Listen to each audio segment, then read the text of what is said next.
Si è svolta il 14 novembre nella cornice dell'Autunno Sanvitese la presentazione della manifestazione Ori e Valori. Nella loggia della Piazza del Popolo, alla presenza del sindaco di San Vito al Tagliamento Antonio Di Bisceglie, il presidente dell'Associazione Sportiva Dilettantistica Pinna Sub di San Vito al Tagliamento Franco Popaiz ha illustrato il percorso realizzato tramite il progetto Acqua Senza Barriere, che attraverso il nuoto integrato, metodologia messa a punto dalla scuola nuoto federale Pinna Sub, che prevede l'integrazione di atleti disabili negli allenamenti degli atleti normodotati, ha realizzato il primo collegiale esperienziale di nuoto pinnato integrato a Lignano Sabbiadoro a settembre e che corona il cammino con la manifestazione Ori e Valori prevista per domenica 29 novembre. La manifestazione comprende la prima prova del campionato regionale del Friuli Venezia Giulia Open di velocità, che vale il trofeo Pinna Sub.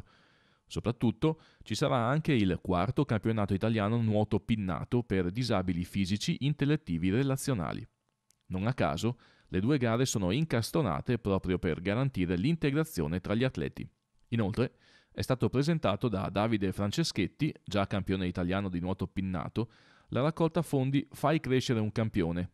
L'iniziativa è l'evoluzione del progetto Uno Sport Solidale che, con un'idea semplice e concreta, raccoglie le disponibilità dei vari sodalizi che intendono mettere a disposizione gratuitamente alle persone in difficoltà i percorsi di pratica sportiva che generalmente prevedono una quota a titolo di rimborso spese o iscrizione.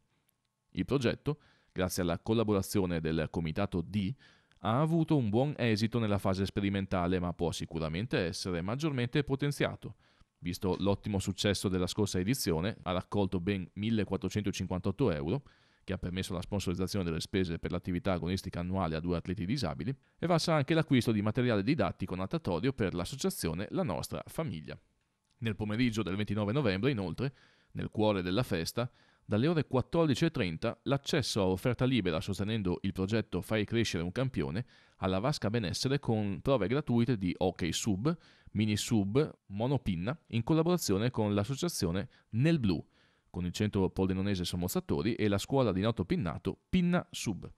Il programma del 29 novembre nella piscina di San Vito al Tagliamento prevede l'inizio dei lavori alle 8.45, alle 9.30 cerimonia d'apertura del quarto campionato italiano disabili e della prima prova del campionato regionale Friuli Venezia Giulia Open. È inoltre prevista la sfilata dei 200 atleti provenienti da vari club d'Italia con l'accompagnamento della fanfara dell'11° reggimento dei Bersaglieri. L'inizio delle gare è previsto per le ore 10. Nel pomeriggio, dalle ore 14.30, è previsto l'accesso a offerta libera sostenendo il progetto Fai crescere un campione.